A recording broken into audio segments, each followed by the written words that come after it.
Hey everybody, I'm Tony Torn, and on behalf of my whole family and all the friends of Rip, thank you so much for coming to this memorial service for him.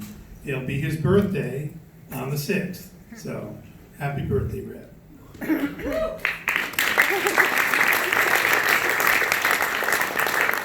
I would like to invite David Amram to the stage, please. Thank you, David.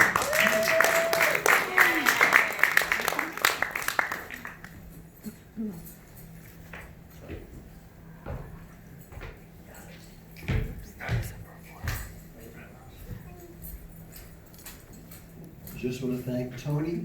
I know how proud Rip was of him. Remembering him when he was just a little boy, and when Tony directed Joyce Johnson's beautiful play about Jack Kerouac, and we went up to the great studio in Connecticut, and we gave a performance up there.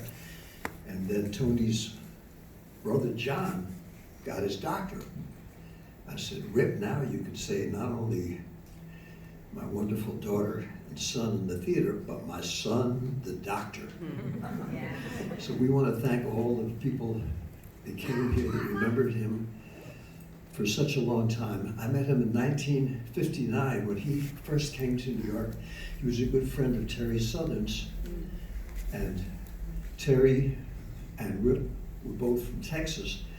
I was brought up on a farm in a population 200 people, so all three of us at that time being totally unknown hayseed hicks in the big dream city of New York, were in Greenwich Village, which was a refuge. We never went above 14th Street, but it was still something that was so different than anything we ever experienced. And a lot of people thought before Luke was in Sweet Bird of Youth, which was shortly afterwards, he seemed to be kind of a distant person to many people. And that's because he was always studying everybody. And if you were hanging out with him, you realized sometimes he was studying you. And before you could do something dumb, he would get inside your mind. And without saying anything, somehow with his ESP magic that he used in all those roles that he played, show you how to keep it for real. That was the hallmark of people who came from small places, and was his hallmark as an actor, as an artist, and as a friend for all those wonderful years. And I remember one extraordinary thing years later, after he had made several films and people knew who he was.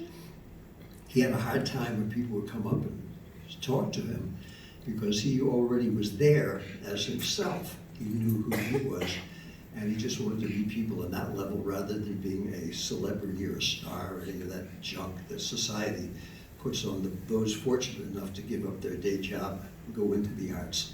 And one time I was playing at Casey's Bar, and this guy came in with a motorcycle helmet. I never forgot it.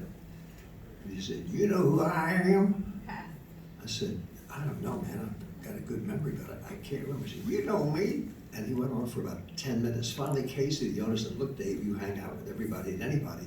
Is this guy bothering you?" I said, "No, but I can't remember. He says he knows me." So he kept on talking, and then he finally took his helmet off and said, "Now you recognize me?" And I said, "Gee, I don't mean to be rude, but who are you?" And he said, "Man," and then suddenly, like a flash, "I'm Rip." And he, at that moment, changed totally from what character he was making up into being the Rip that I always knew. And that's what made me understand his magic as an actor, that every single part that he played, he was able to become that person and then stop being that person as soon as the gig was over and go back to being himself. Quite extraordinary. There's so many things, but there's so many people that are going to speak. I'd just like to play one little tune, which I was asked to say a few words and keep it short. I play one little piece and keep it short. And since there's no piano, which I figured might happen, I brought along my Chinese hulu sai. This might seem to be a weird thing to celebrate Rip in Texas and New York, but when I heard this instrument when I was in Chengdu, China, it got such a beautiful melancholy sound.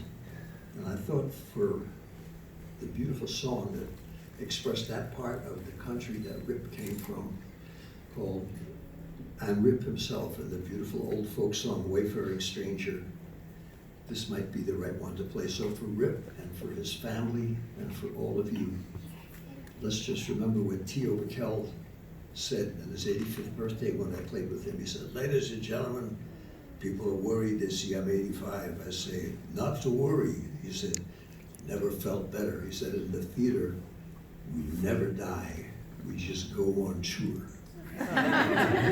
So I guess we can join Rip on his tour and think about him and remember him and his family, and what a joy it is to see this wonderful example of what a great artist he was and will always remain. Quiet.